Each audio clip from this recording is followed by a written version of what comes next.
এই গরমে নিরামিষ তরকারি খাতে কি যে ভালো লাগে। তার জন্য প্রথমে কড়াইতে দিয়ে দিতে হবে এরকম সাদা সোয়াবিন তেল। তো তেল দেওয়া হয়ে গেলে এনে হলো পেঁয়াজ আর কাঁচা জাল দিয়ে একটু গুটানোটা দিতে হবে।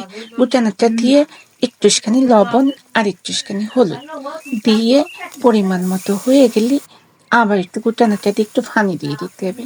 তারপর কেটে রাখা বেগুন আর আলু দুইজন যে এখন একসাথে ধরে কিছুক্ষণ একটু নাড়াচাড়া করে বাইজে নিতে হবে।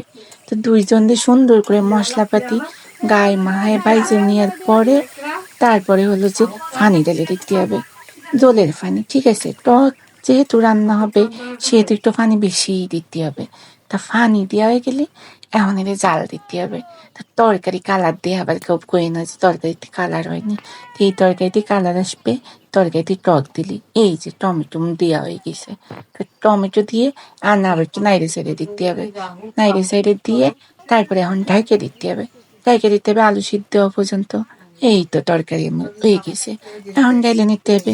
নিরামিষ তরকারি খাতে খুবই টেস্ট।